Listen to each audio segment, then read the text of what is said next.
Amira's childhood was painted in shades of quiet simplicity. Her village was a place where time seemed to move slower, where the rhythm of life followed the call to prayer, the crow of roosters at dawn, and the murmurs of women gathered around clay stoves at dusk. Narrow dirt paths crisscrossed between modest mud-brick houses, and children played barefoot in the fields until their mothers called them in with stern but loving voices. For outsiders, it was a scene of rustic charm, but for those born and raised here, especially girls like Amira, it was a world of rules, expectations, and traditions that held both beauty and chains. From an early age, Amira was taught that her worth rested not on her dreams but on her obedience.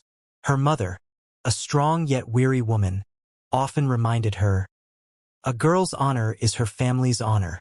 What you do, how you speak, how you behave, it all reflects on us."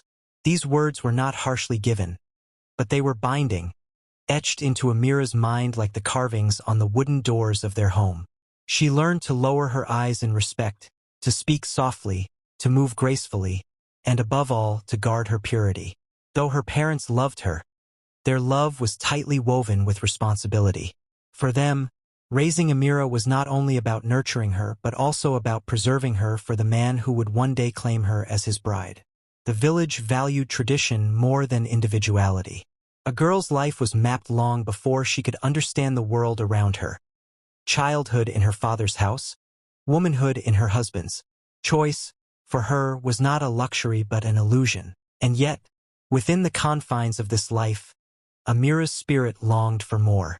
She was not rebellious in the loud, defiant way of some, but inside her heart lived a fire, a yearning to see beyond the dusty roads of her village, to learn, to discover, to create a path of her own.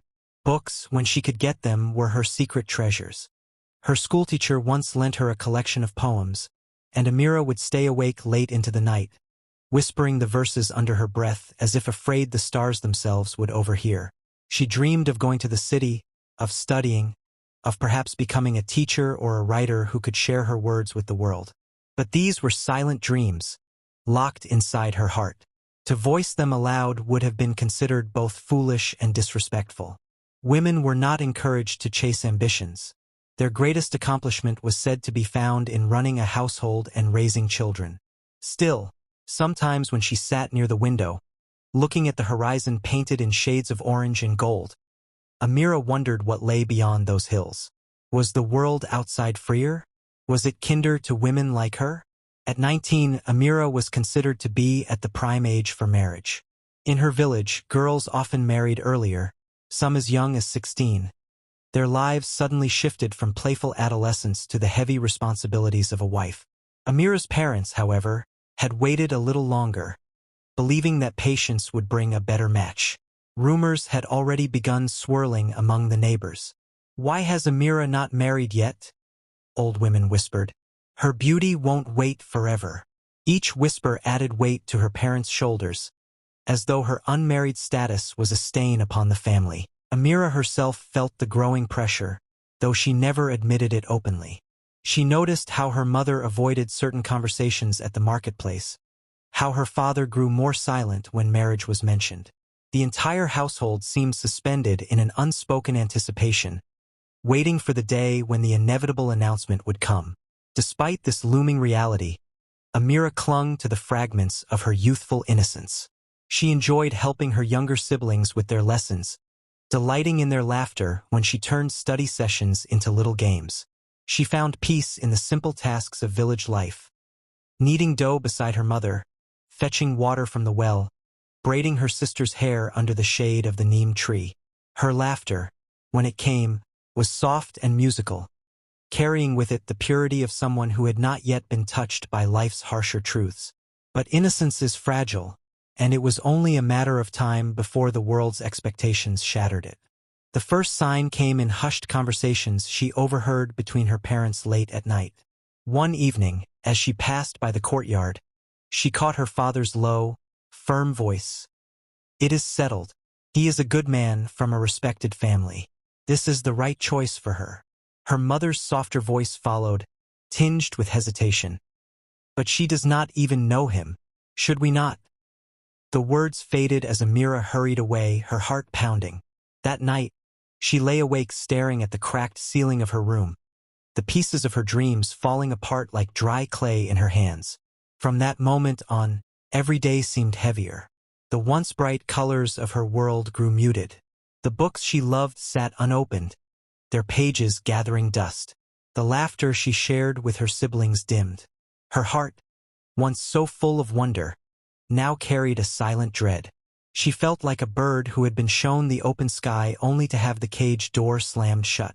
And yet, she could not bring herself to rebel. Fear of dishonoring her parents and disappointing her family weighed too heavily on her.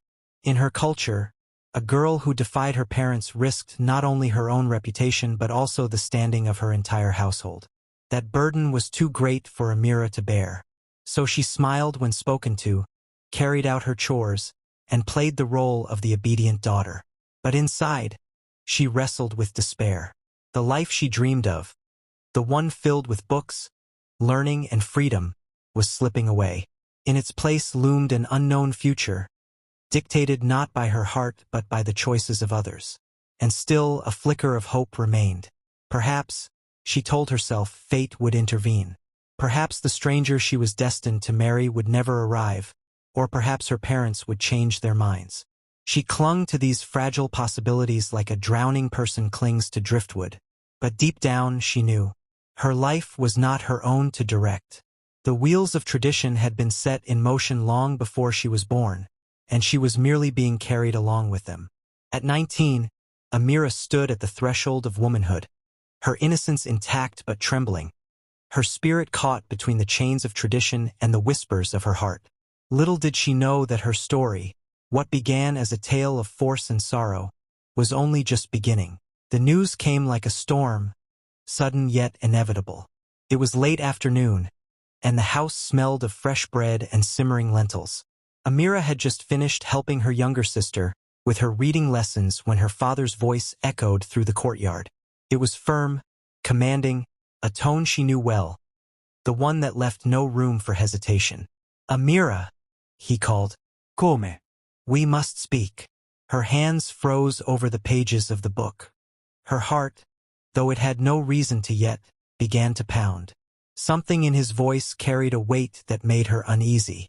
She smoothed her scarf, steadied her breath, and walked into the main room.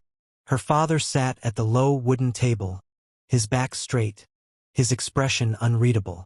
Beside him, her mother sat silently, her eyes lowered, her hands wringing the edge of her shawl.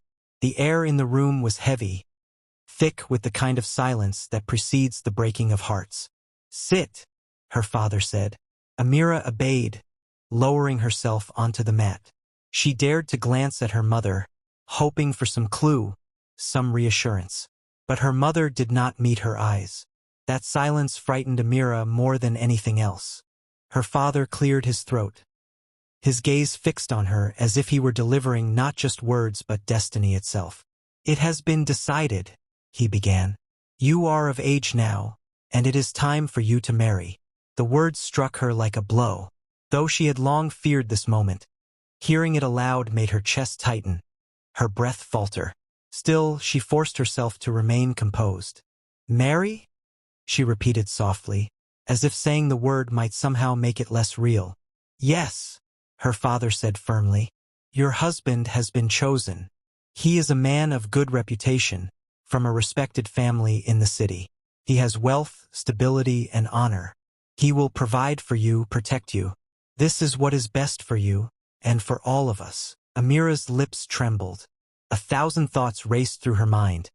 Questions, protests, fears, but only one managed to escape her mouth. "I do not know him." Her father's brows knit together. "That is not important. What matters is that he is a good man, and this union will bring security to our family. Do you think marriage is about love and foolish desires? No, child. Marriage is about duty, about building a future, about respect." Her heart sank. She looked to her mother again, desperate for rescue. But her mother only sighed and said softly, "Your father speaks truth. This marriage will keep you safe." Safe. The word felt bitter. Safe from what? From freedom? From herself, tears welled in Amira's eyes. But, Mother, I am not ready. Please give me time. Just a little more time. Her father's voice sharpened. Time for what?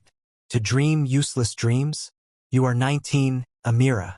Already the women whisper about why you are still in this house. Do you want shame to fall upon us? Do you want your brothers and sisters to suffer because of you? Enough. The matter is settled. His words were final, like the slam of a door she could never reopen. Amira's tears spilled over, hot and silent, tracing down her cheeks. She lowered her head so they would not see the storm in her eyes. Inside her, something fragile cracked. She wanted to scream, to shout that she was not a pawn in some arrangement, that her life was hers to live. But the weight of tradition pressed down on her like an unmovable stone. To speak out would not only brand her disobedient but could also bring dishonor to her family. And dishonor, in her world, was a wound that never healed. That night, Amira locked herself in her room. The once comforting space now felt like a prison. She lay on her bed, her hands clutching the pillow, muffling her sobs so her siblings would not hear. Her dreams, of studying, of carving a future with her own hands, felt as though they were slipping through her fingers like sand. Her mother came in quietly after some time, sitting beside her. She stroked Amira's hair the way she had when she was a child. For a moment, Amira felt like a little girl again, safe in her mother's embrace. But the comfort was short-lived. Mother, Amira whispered through her tears. Why? Why must it be this way? Why can I not choose? Her mother's eyes shone with sadness, her voice trembling. Because, my child, choice is not for us. The world does not give it to women like us. We must do what protects the family, what ensures our place in this society. I know it is hard, but one day you will understand. Amira shook her head violently. I will never understand. How can I be happy with a man I do not know? How can my heart accept this? Her mother sighed, pressing her forehead to Amira's. Happiness, my daughter, does not always come in the ways we expect. Sometimes it grows after sacrifice. Sometimes it is found in duty. But Amira could not believe those words. They sounded like resignation, like surrender. She did not want to surrender. She wanted to live, to choose, to love freely. Days passed, each one heavier than the last. Preparations for the marriage began quietly but steadily. Relatives whispered. Neighbors nodded approvingly. And Amira found herself caught in a whirlwind she could not stop. Every detail, the stitching of her wedding dress, the invitations being sent, the food being planned, felt like nails sealing her fate. In the marketplace, women congratulated her with smiles. You are lucky, Amira, they said. A good husband, a prosperous life ahead. What more could a girl ask for? Amira forced a smile, but inside, her heart screamed. At night, she lay awake, staring at the moon outside her window. She whispered her fears to the stars, hoping they might carry her voice somewhere, anywhere, beyond the walls of her world. I do not want this life, she confessed. I do not want to belong to a stranger. Please, God, save me. But the stars remained silent, and the moon offered no answer. The day of the engagement arrived, a small family ceremony before the wedding. Amira sat quietly, dressed in a simple gown, her hands trembling in her lap. Her relatives gathered around, praising her beauty, her obedience. They called her blessed. She felt cursed. When her father introduced her future husband's name, it echoed in her ears like a stranger's call. She had never met him, never spoken to him, and yet he was now to own her future. Her heart clenched. She wanted to run, to vanish into the fields, to hide where no one could find her. But her feet remained still, rooted in fear, in duty, in the invisible chains of her upbringing. That night, Amira cried again, her tears soaking her pillow. She felt utterly alone, even in a house filled with family.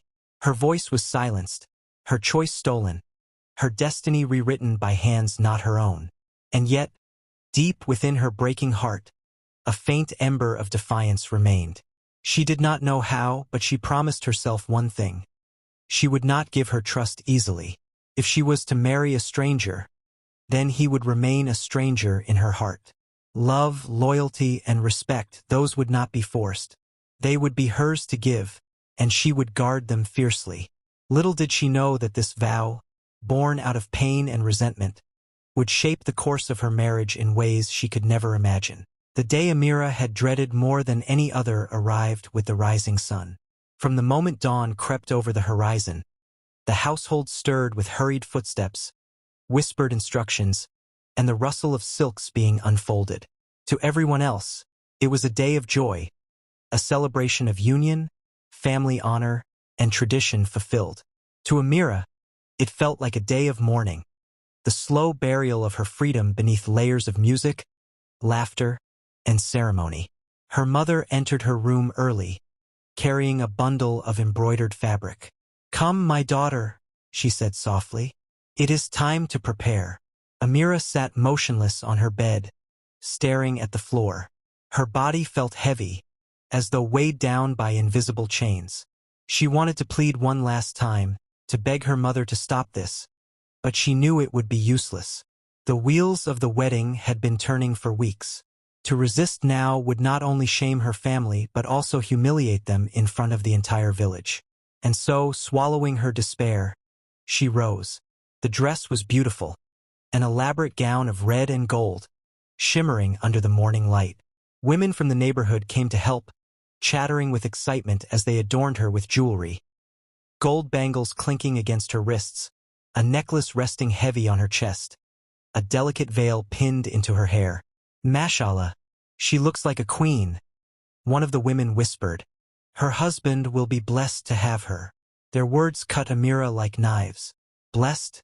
How could a stranger be blessed by her misery? How could beauty and jewels disguise the emptiness of her heart? She caught her reflection in the mirror, a young woman radiant in her attire, but her eyes betrayed her. They were not the eyes of a bride filled with joy, but of a prisoner awaiting her sentence. By midday, the house overflowed with relatives and neighbors. Music echoed through the courtyard, drums beating in rhythmic celebration, voices rising in songs that praised love and unity. Amira sat quietly, her hands folded in her lap, her smile absent. Each time someone offered congratulations, she bowed her head politely, but inside her thoughts screamed. When the time came, she was led to the ceremonial hall. The space was adorned with flowers, lanterns, and colorful fabrics that draped from the ceiling. The scent of rosewater filled the air. Guests filled every corner, their faces glowing with excitement. Children laughed, women ululated, and men exchanged greetings of pride. All around her, the world celebrated, while inside, her soul trembled.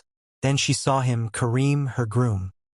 He stood tall at the front of the hall, dressed in a finely tailored suit. His posture was composed, his face unreadable.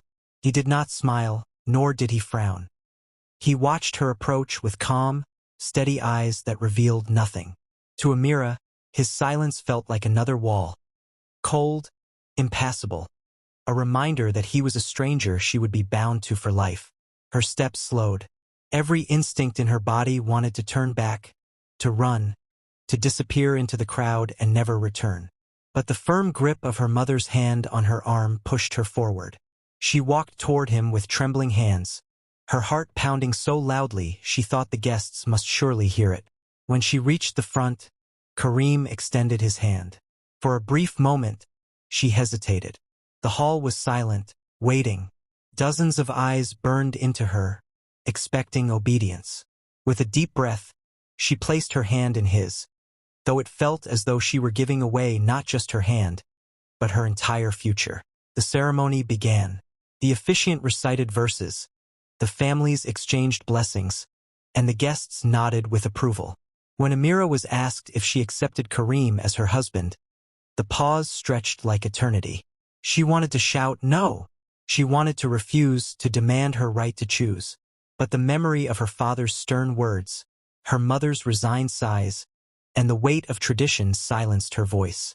Her lips parted, and the single word escaped in a whisper that sealed her fate. Yes. The hall erupted with cheers, the women's voices rising in ululations, the men clapping in celebration. But Amira heard none of it.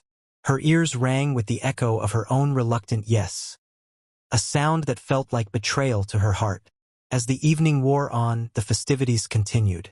Guests feasted, music played, and laughter filled the air. Amira sat beside Karim, her body stiff, her gaze fixed on the table before her. She barely spoke, offering only polite nods when addressed. Karim remained equally reserved, exchanging only the necessary pleasantries. To the crowd, their quietness was a sign of modesty. To Amira, it was confirmation of the distance between them. When the night deepened and the guests began to leave, Amira found herself alone with Karim for the first time. The silence between them was thick, almost unbearable. She avoided his eyes, her hands twisting nervously in her lap. Finally, he spoke, his voice calm but firm. "I know you did not want this marriage." Her head snapped up, startled by his bluntness. His gaze was steady, not accusing, merely acknowledging a truth. "You do not know me, and I do not know you," he continued. "But what is done is done. I will not force myself upon you, nor demand what you are unwilling to give. In time, perhaps, you will find a way to live with this. Until then, I will give you space." His words surprised her. She had expected authority, command, perhaps even cruelty. Instead, there was restraint, almost gentleness. But rather than ease her heart, it unsettled her further. She had promised herself she would resist him, keep her distance, protect her soul from the stranger she had been bound to. His calmness threatened that resolve, for kindness was harder to guard against than cruelty. That night, as she lay in the unfamiliar bed of her new home, Amira stared into the darkness. The echo of the day haunted her. The weight of the dress, the cheers of the guests, the whisper of her reluctant yes, and Karim's steady voice telling her he would not force her. She felt exhausted, torn between resentment and confusion. In the stillness, she made a vow to herself. She would not surrender easily. She would not forgive her parents for forcing this fate upon her, nor would she allow herself to fall into the trap of caring for a man she did not choose. Her heart was hers, and she would guard it fiercely. But as the moonlight streamed through the window, she could not shake the memory of Karim's eyes. Not cold, not cruel, but patient. It was a patience that unsettled her, a patience that whispered of something she did not yet understand. And so, while the world celebrated her wedding as a union of joy, Amira drifted into restless sleep, feeling only the heavy truth. This was not the beginning of love, but the beginning of resistance. The first days of marriage are often spoken of as a time of tenderness, of laughter, of shy affection slowly blooming into love. For Amira, they were nothing like that. Her new life began not with joy, but with silence.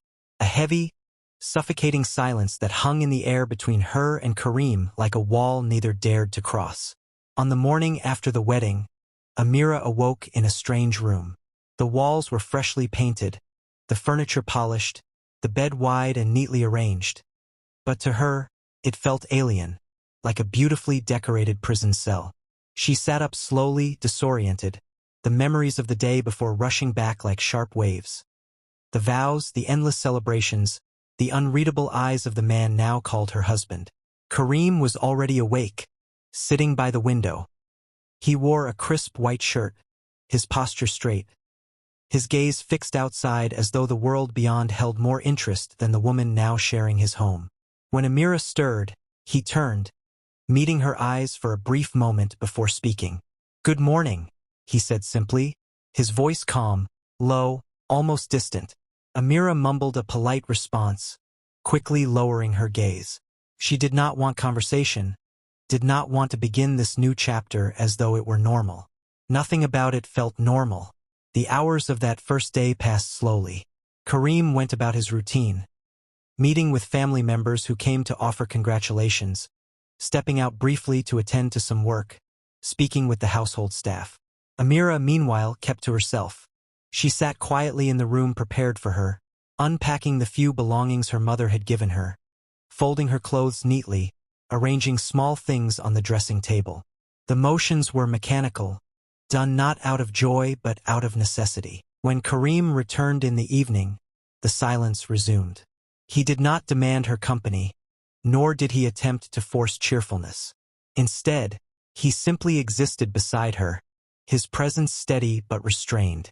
For Amira, this restraint was confusing. She had braced herself for control, for dominance, for the harshness she had imagined from a stranger forced upon her. Instead, she found herself in the company of a man who seemed to demand nothing. But his quietness unsettled her even more than if he had been cruel.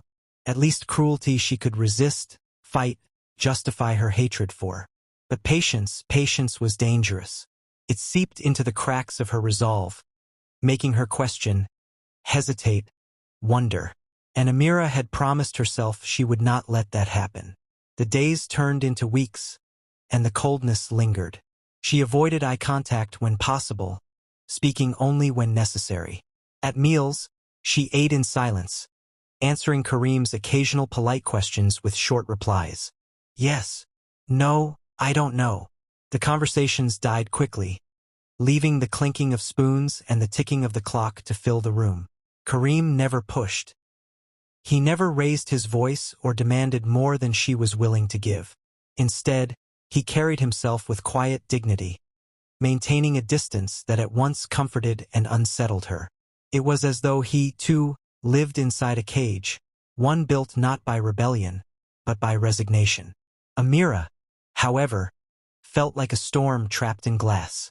She wanted to scream at him, to demand why he had agreed to this marriage, why he had not refused when his family proposed it. Did he not see that her life had been stolen from her? Did he not care that her dreams had been crushed under the weight of his presence? But every time she looked at him, she found no malice, no arrogance. Only a calm patience that made her words die in her throat. One evening, after another long day of silence, Amira sat by the edge of the bed, her fingers nervously twisting the edge of her shawl. She could feel Karim's gaze on her, steady but not pressing. Finally, he spoke. "You are angry with me," he said plainly, not as a question but as a fact. Amira's head snapped up, her eyes flashing with the frustration she had been burying. "Of course I am angry," she burst out. "Do you not see? I was forced into this. I never chose you, never wanted this life. And now I am trapped here, expected to smile, to be your wife, when my heart is broken." Her voice trembled with suppressed sobs. The words, once unleashed, poured out like a river too long dammed. "I had dreams, Karim. I wanted to study, to learn, to make something of myself. But none of that matters now because I am here with you, in this house that feels like a cage." The silence that followed was unbearable. Amira half expected anger, rebuke, perhaps even cold indifference. But Karim did not react as she imagined. He did not shout. He did not defend himself.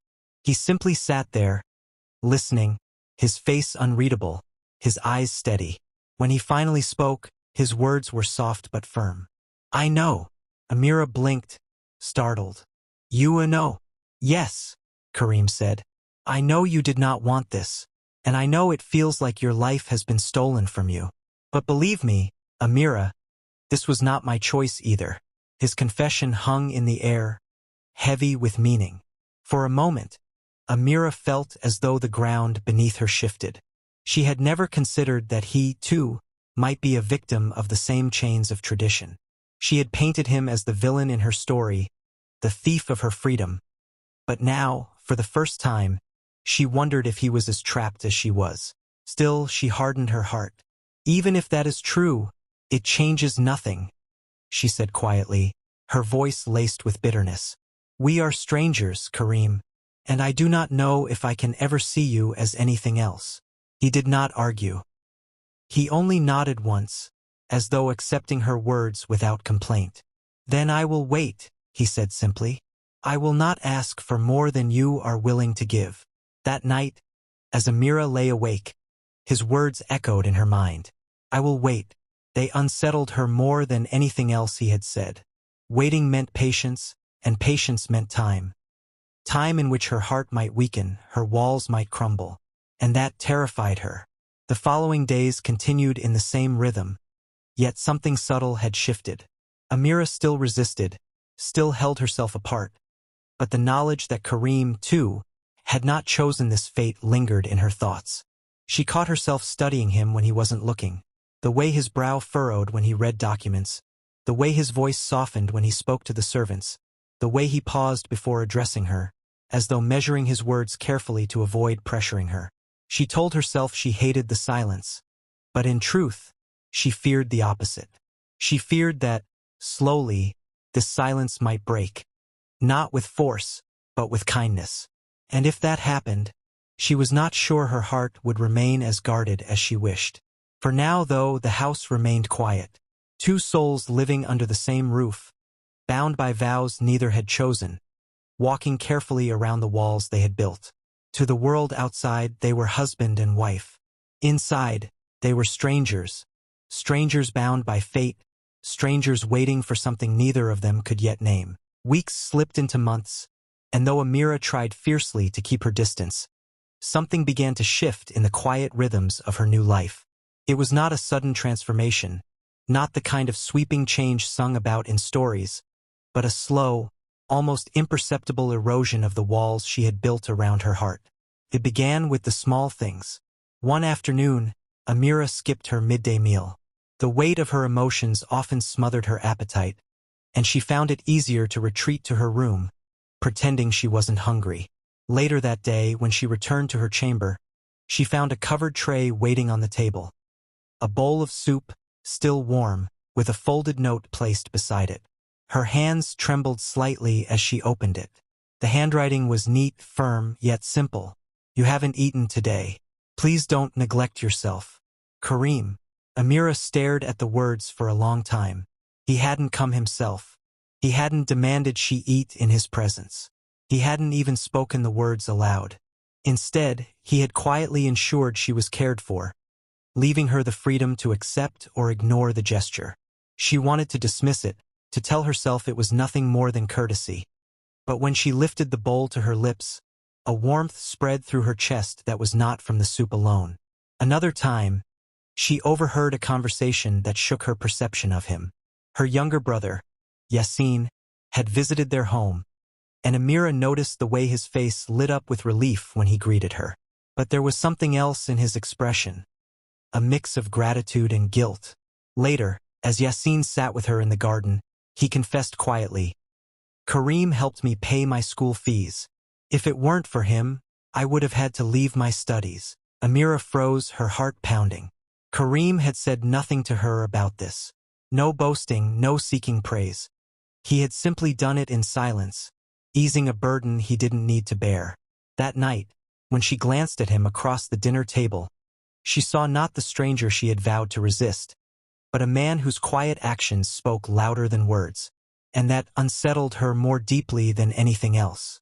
One evening, as the rains poured heavily outside, Amira fell ill. It began with a dull headache, then a fever that made her body ache and her skin burn.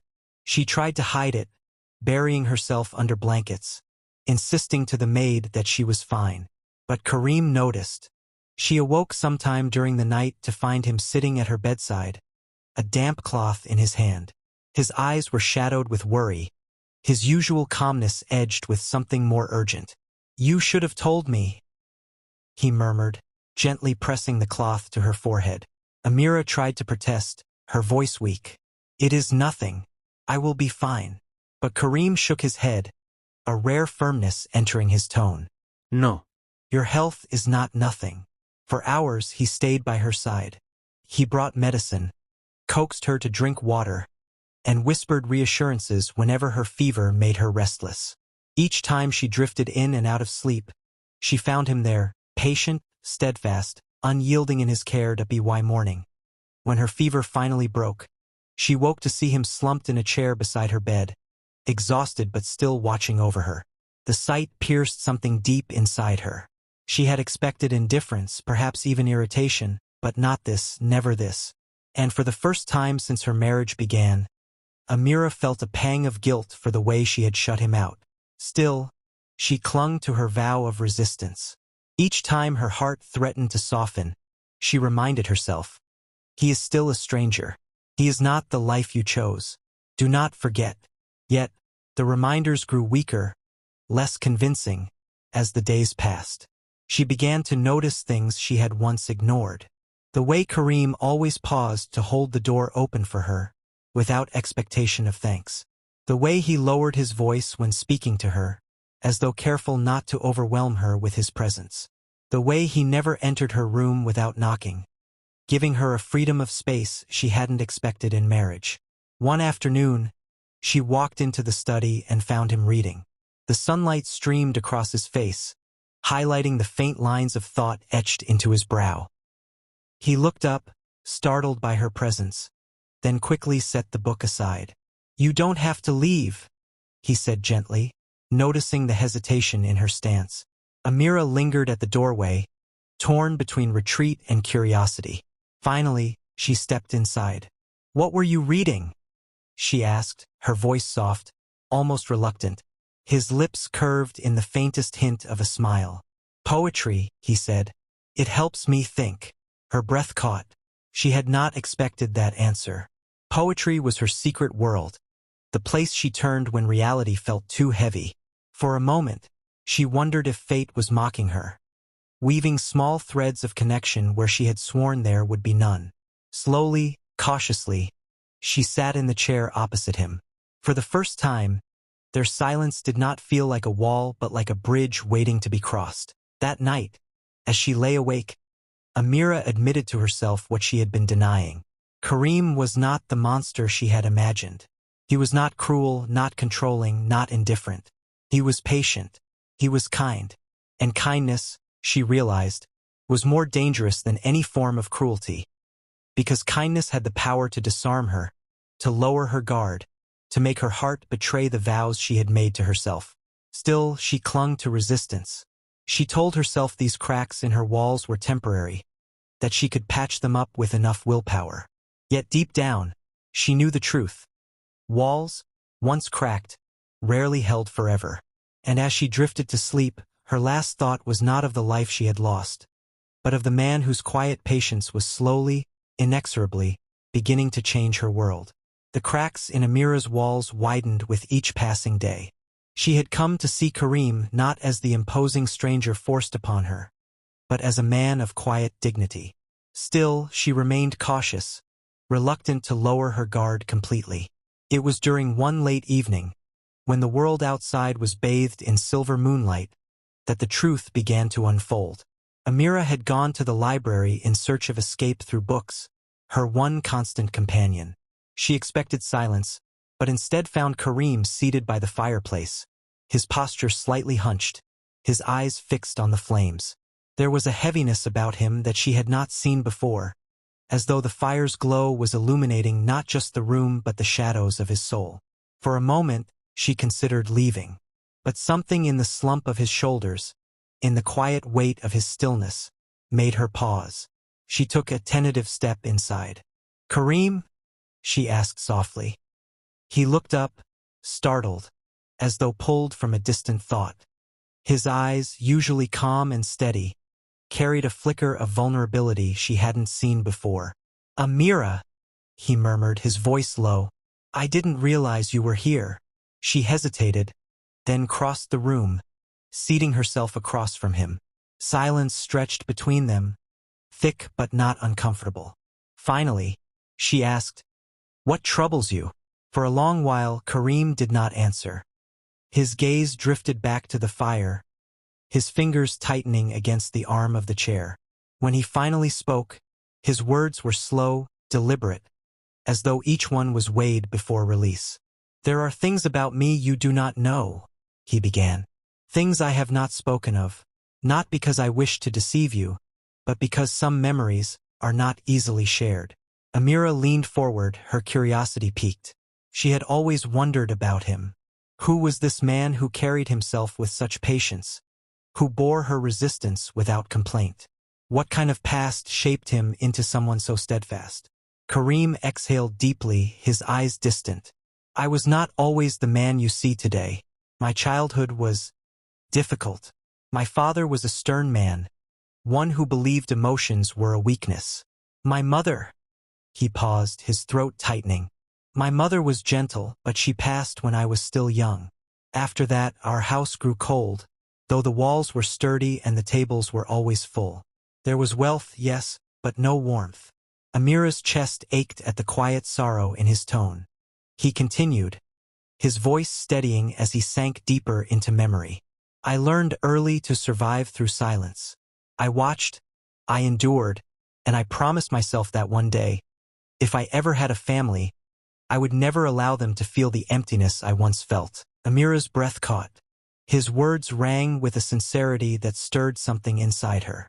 This man, whom she had thought indifferent, had built his entire life around shielding others from the very pain he had endured. There is more, he said after a long pause, his jaw tightening. When I was younger, I loved someone. I thought she loved me too. But when hardship came, she chose to leave. She said I was too burdened by responsibility, too serious, too distant.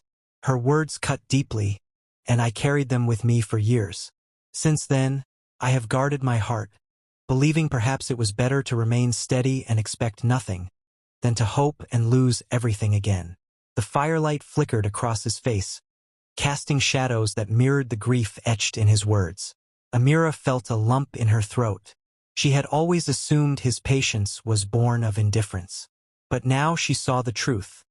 It was born of scars, of wounds carried silently beneath a composed exterior.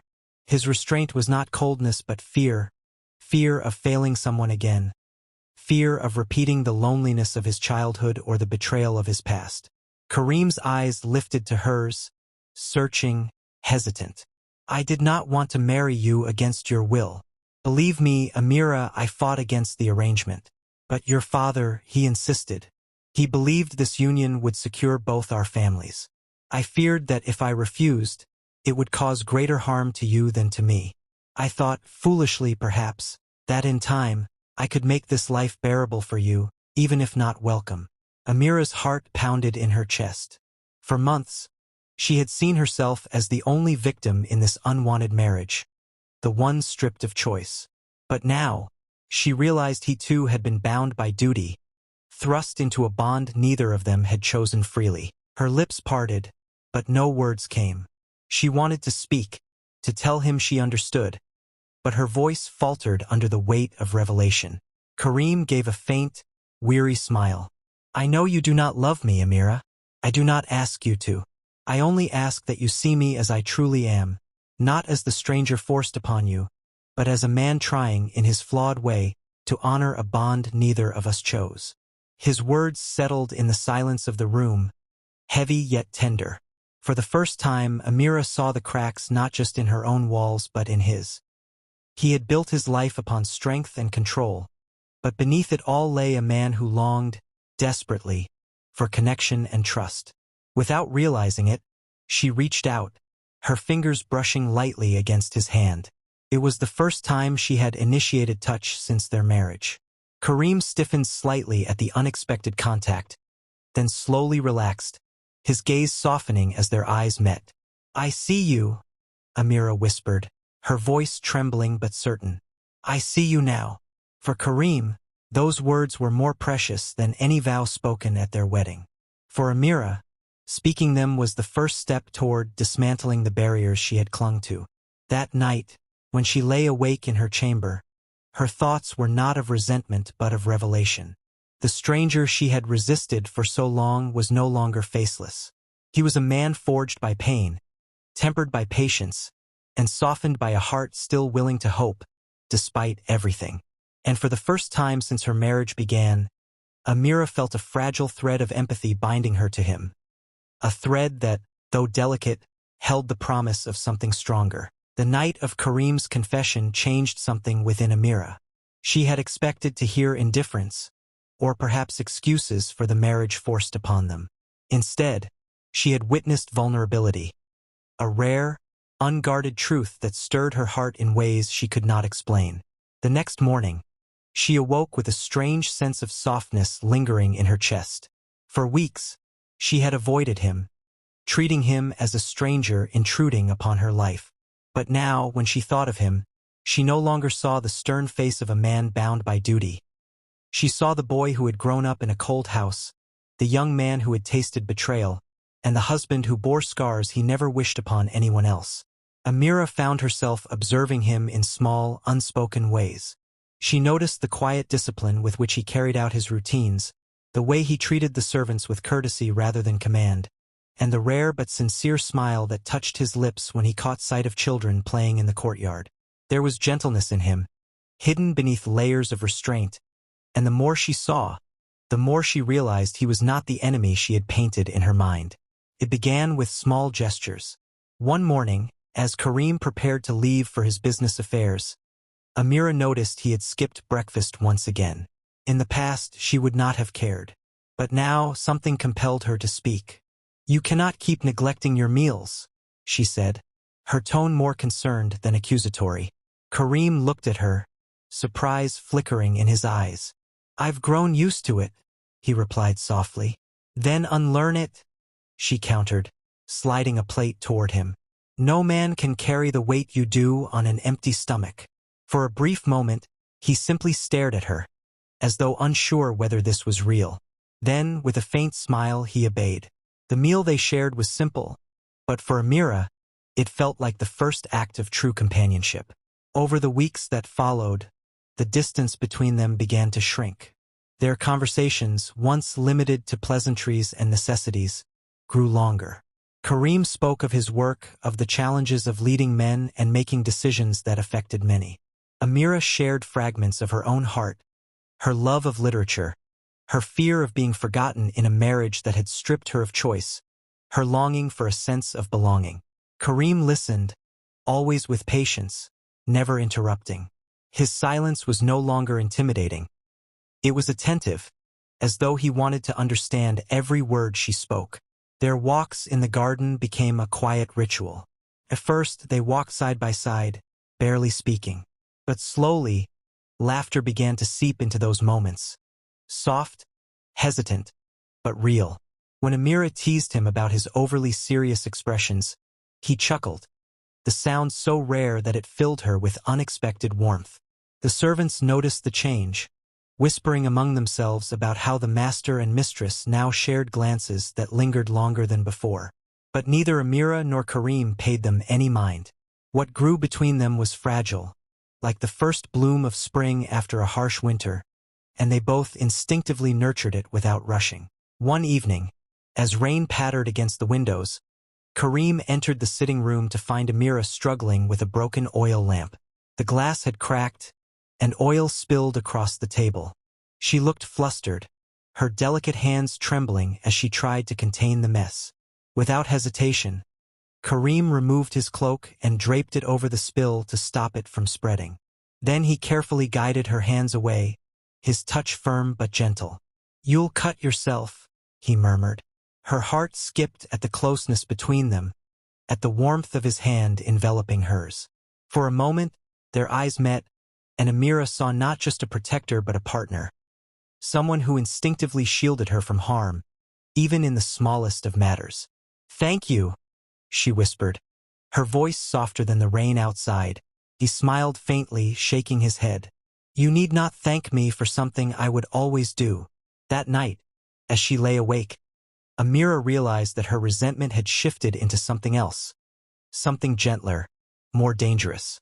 She found herself thinking of his laughter, his steadiness, the way his presence made her feel safe. It frightened her, this new tenderness, for it was easier to hate him than to admit she was beginning to care. But the truth could not be denied. She was falling, slowly but undeniably, for the man she had once rejected. Karim, too, began to change. The distance he once kept from her lessened. He no longer walked through the halls with quiet detachment but with awareness of her presence. He began leaving small tokens, a book she had once mentioned wanting to read, a shawl placed carefully over her shoulders when the night air grew cold. He never spoke of these gestures, never asked for recognition, but Amira noticed each one, her heart softening with every act. One afternoon, while they were in the garden, a sudden gust of wind toppled a vase, shattering it into pieces near Amira's feet. Without a second thought, Kareem pulled her back protectively, shielding her from the shards. His arm lingered around her even after the danger had passed, his heartbeat strong against her side. "You're safe," he whispered. For Amira, that moment sealed the truth. This man was no longer a stranger. He was her shield, her silent anchor, the one who had been patient enough to wait for her walls to crumble. That evening, as they sat together by the fire, Amira gathered the courage to speak the words that had been pressing against her heart. "Kareem," she began softly, "I misjudged you. For so long, I believed you were nothing more than the stranger I was forced to marry. But you have shown me patience when I gave you none, kindness when I offered only resentment. You've waited without demand, and I see now, I see the man you truly are." Kareem's eyes widened slightly, as though her words had touched a place long hidden. He said nothing at first, afraid that speaking might break the fragile magic of the moment. Amira's gaze held his, steady and unwavering. "I do not know what the future holds, but I know this. I no longer wish to stand apart from you. If you will allow it, I would like to walk beside you, not because I must, but because I choose to." For Kareem, it was as if the weight of years lifted in an instant. The walls he had built around his heart began to crumble, replaced by the warmth of hope he had long abandoned. He reached for her hand, his grip gentle but sure. "Amira," he whispered, his voice thick with emotion. "You could never know what those words mean to me. I have waited not for obedience, but for your choice. And now that you offer it, I will treasure it for as long as I live." In that quiet exchange, something unspoken blossomed between them. Not yet love, but the unmistakable seed of it, planted firmly in the soil of shared pain and growing trust.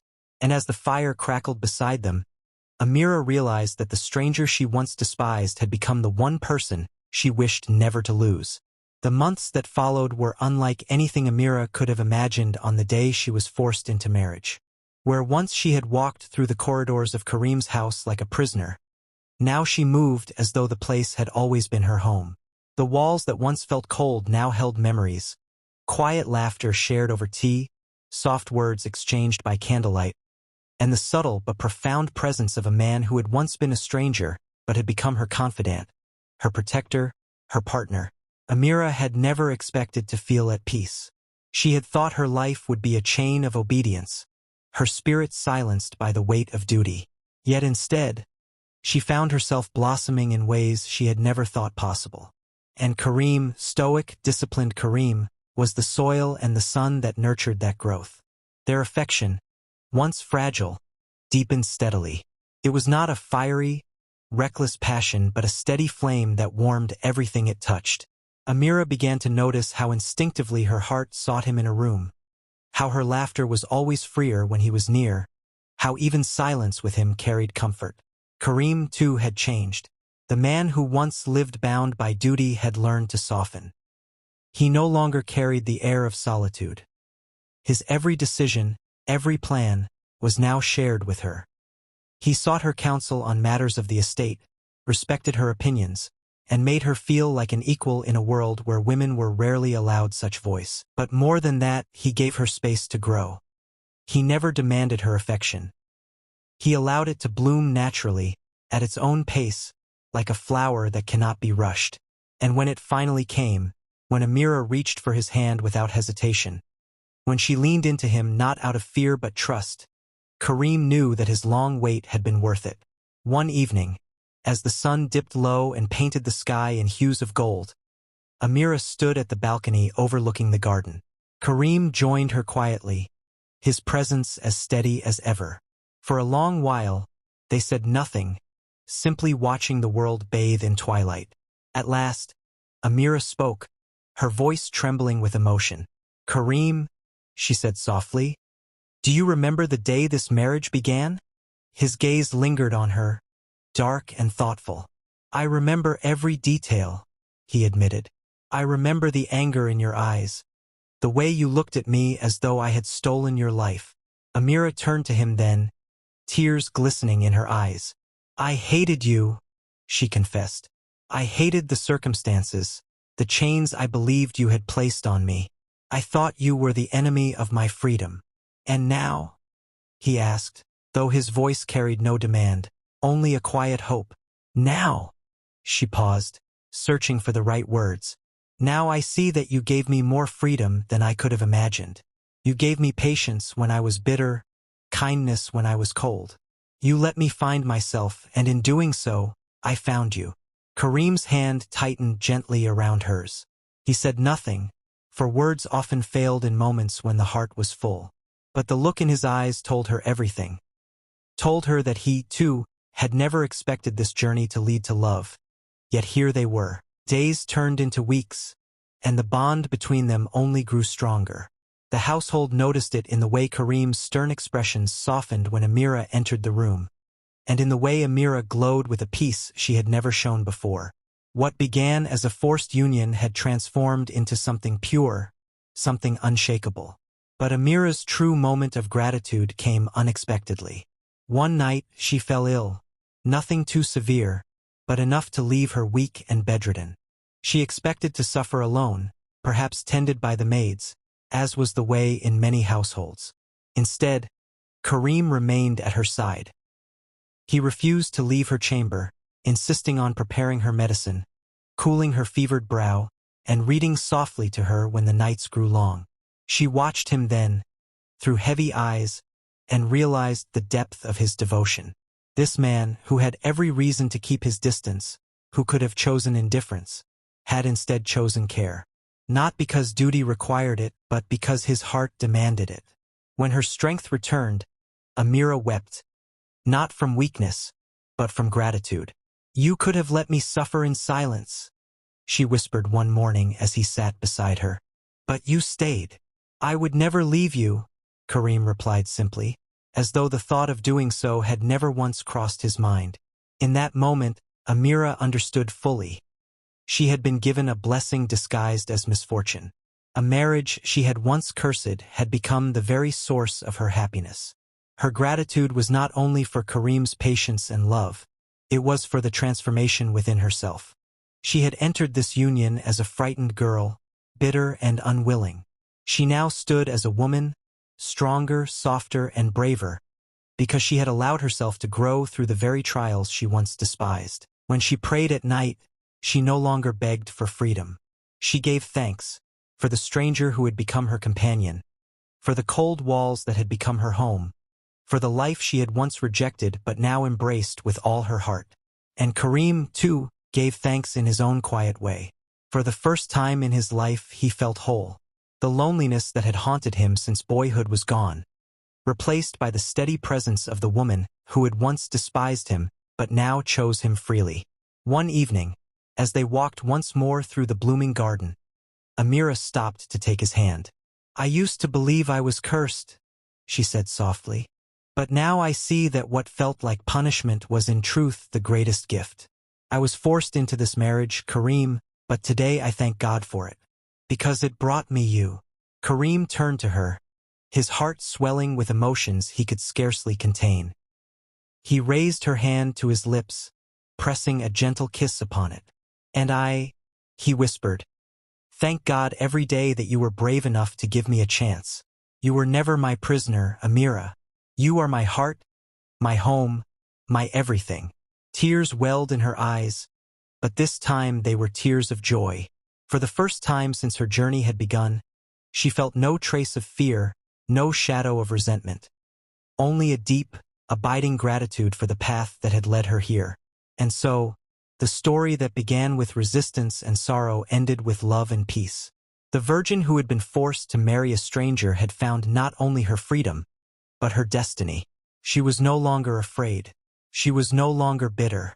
She was grateful,